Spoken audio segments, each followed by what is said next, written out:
Alhamdulillah, wassalatu wassalamu ala nabiyillah, amma ba'd. Dans la question numéro 104, le Cheikh Hafidh al-Hakami nous demandait Hal ya'lamu ahadun mata yakunu as-sa'a? Est-ce que quelqu'un sait quand aura lieu l'heure? L'heure avec un grand H, c'est-à-dire l'heure de la fin des temps. Le Cheikh y répond et il nous dit Maji'u as-sa'ati min mafatihil ghaybi allati ista'thara Allah ta'ala bi'ilmiha. La survenue de l'heure fait partie de ces choses dont Allah subhanahu wa ta'ala s'est approprié la totale connaissance et se l'est arrogé pour lui seul. C'est-à-dire qu'il ne l'a donné à personne. Il est le seul, tout simplement, à connaître la survenue de l'heure. C'est une spécificité d'Allah subhanahu wa ta'ala. Kama qala fi al-Qur'an, fi surati Luqman, Inna Allah indahu ilmu as-sa'ati wa yunazzilu al-ghaytha wa ya'lamu ma fi al-arham wa ma tadri nafsum madha taksibu ghada wa ma tadri nafsum bi ayyi ardin tamut. Les preuves de cela elles sont abondantes dans le Coran, que seul Allah connaît l'heure. Nul ne peut prophétiser que la fin des temps surviendra en l'an tel ou tel.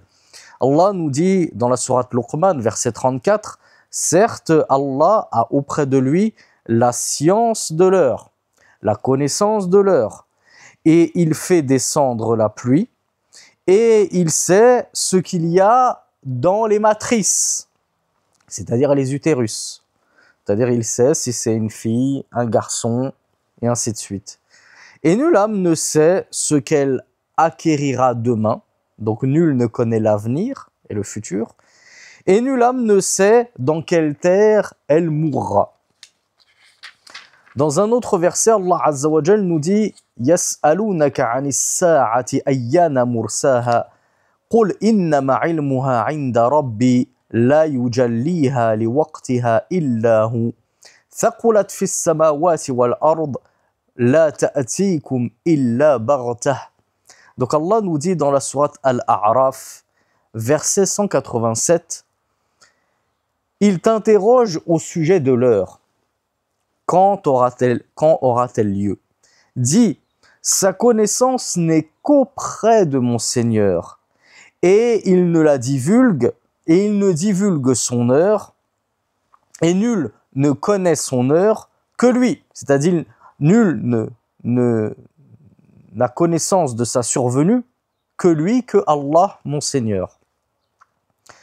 Elle est lourde dans les cieux et sur la terre, c'est-à-dire la connaissance des cieux, la connaissance de l'heure pèse lourd sur les épaules de ceux qui sont dans les cieux et sur la terre, puisque nul ne la connaît qu'Allah. Donc c'est difficile de savoir quand est-ce qu'elle va avoir lieu, de sorte qu'on aimerait que si on a une date, eh bien on se repose sur ses lauriers et on attend juste avant la date de l'heure pour commencer à travailler pour son au-delà.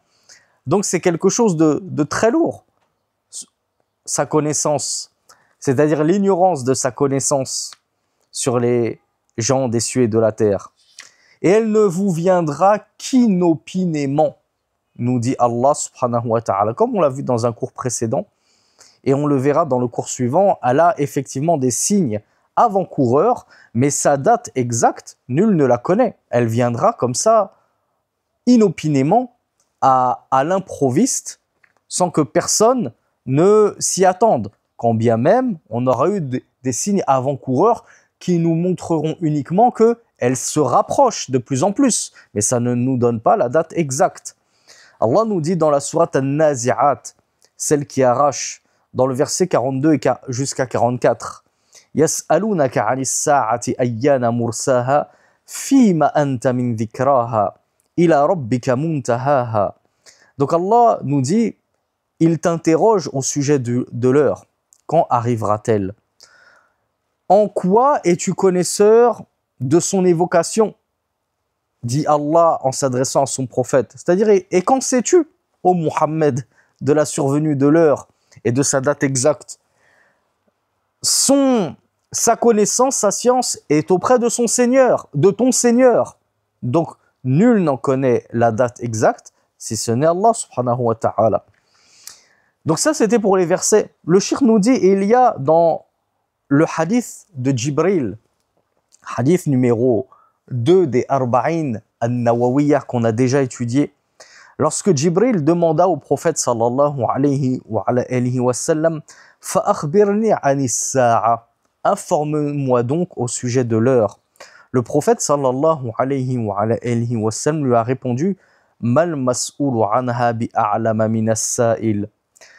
Le questionné à son sujet n'est pas plus informé à son sujet, c'est-à-dire au sujet de l'heure, que le questionneur. C'est-à-dire, je n'en sais pas plus que toi. Je ne sais pas plus que toi quand viendra l'heure. Même le prophète Mohammed sallallahu alayhi wa sallam ne détenait pas cette science. وذكر أماراتها وزاد في رواية في 5 لا يعلمهن إلا الله تعالى وتلا الآية السابقة. Donc le prophète avait malgré tout orienté Jibril vers des signes précurseurs. Il lui a donné des signes avant-coureurs de l'heure, mais il ne lui a pas donné de date à la survenue de l'heure. Dans une version de ce hadith, il avait dit parmi 5, c'est-à-dire parmi 5 choses de l'invisible que seul Allah connaît la survenue de l'heure. Et il avait lu dans cette version du hadith le verset précédent que nous venons de voir. هذا والله أعلم وصلى اللهم على نبينا محمد.